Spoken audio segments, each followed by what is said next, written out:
Hey, welcome. We're here to talk about money today. In fact, we're talking about very specific kind of money that you are taking out of your HSA account. That's probably for medical things. Let's set this aside.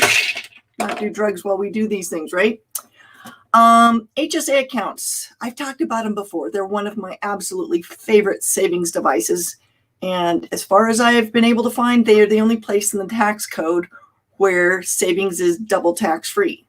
It's tax-free going in, reduces your taxable income as you make those contributions. And if you withdraw in the right way, which is our topic today, they're tax-free coming out. So let's talk about what kind of things we can take money out of an HSA for that are tax-free, and talk about some rules that are unexpected for folks.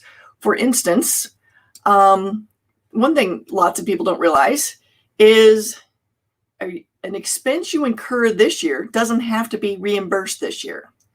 If the HSA account existed when the expense was incurred, that can be reimbursed at any time in the future. So when I have folks open up HSA accounts, ideally we want to let that money grow tax-free for as long as we can. And if cash flow of a family allows it, you let it sit there. You grow it, you invest it, you do all those great things because it's a great account.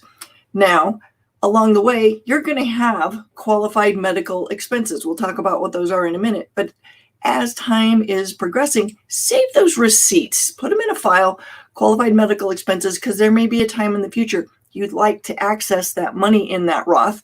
And all you have to do is gather up enough of those receipts to establish the reason for withdrawing the money. Even though it was 1, 5, 10 years ago, it doesn't matter. As long as the account was in existence, it didn't even have to have enough money back when that cost was incurred to cover it. Just the date of opening the account is the key here.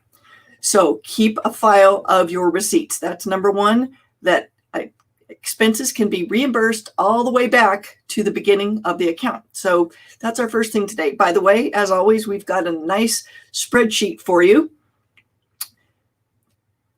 I say spreadsheet flowchart so that you can follow along later on this. But number one is the date of opening the account. Secondly, who's eligible for disbursements out of this account? It's you, your spouse, or a dependent child under the age of 19 or under age 24 is a full-time student or a child that's permanently disabled.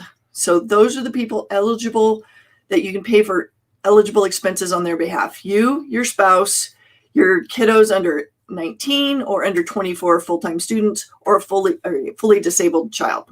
So the date when you opened it up, who it's for. Those are the easy ones. Those are the easy cuts. So now we're going to talk about some more complicated parts of this ruling. So the first thing that is important to understand is generally, and there's some exceptions, generally an HSA is used for qualified medical expenses. And I looked it up on the IRS website just so that we could be very accurate when we're talking today. What is a qualified medical expense? So hold on here, little legalese. Medical expenses are the costs of diagnosis, cure, mitigation, treatment, or prevention of disease, and for the purpose of affecting any part of function of the body. So vision, teeth, the whole 9 yards. These expenses include payments for legal medical services, which eliminated marijuana for a very long time, and I don't know where that stands now that it's a patchwork of legality, rendered by physicians, surgeons, dentists, and other medical practitioners. So alternative medicines, many providers are eligible under this. It includes the cost of equipment, supplies, and diagnostic devices for these purposes. And it must be primarily to alleviate or prevent physical or mental disability or illness. They don't include expenses that are merely beneficial to general health, such as vitamins or a vacation, which those are really great things. They just can't be paid for without penalty out of an HSA.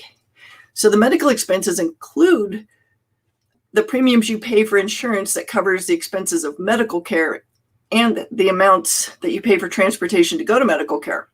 But those are only taken out of the HSA tax-free in certain conditions. But for the HSA, you can pay for long-term care insurance to a limit, and you certainly can pay for long-term care beyond that insurance coverage. So kind of complicated, but you get the idea. legal care to alleviate, prevent, or mitigate health issues. You can't just do vitamins or vacations. And it's a push on whether or not the hot tub in the back is going to qualify. I've seen them work, but that's a tough one.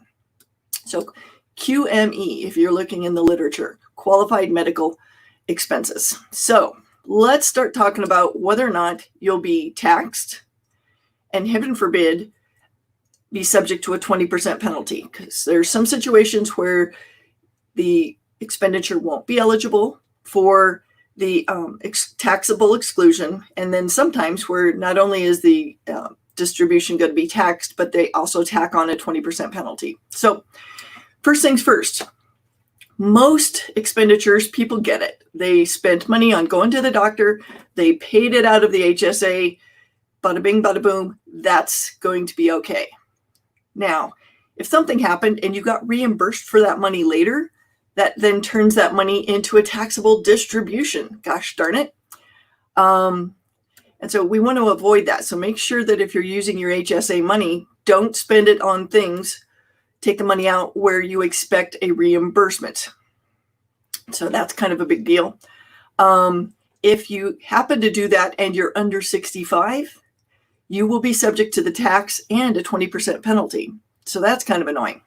So if you're over 65 and you take the money out, but you didn't use it for medical purposes, it's still taxable, but there's no penalty. Now, if you're under 65 and do that, you get hit with both. So they really, really, really are trying to limit how the money in these accounts gets spent. And then I mentioned that you can use it for paying for long-term care insurance. If you spend the money on long-term care, a portion of it can be tax-free out of your HSA. And I would say that differently. So based on your age, a certain amount of your HSA money can be withdrawn and paid toward your long-term care. If you're under 40, it's not very much, $430 a year, and it graduates up until you're over age 70, and then you can take out $5,400 a year, tax-free. So it's graduated. Now, if you're paying for the long-term care itself, that is all eligible for the HSA exclusion. If you're over age 65 and you use the money for health insurance, that can be excluded as long as it's not for the Medicare supplemental policies. So that's pretty handy.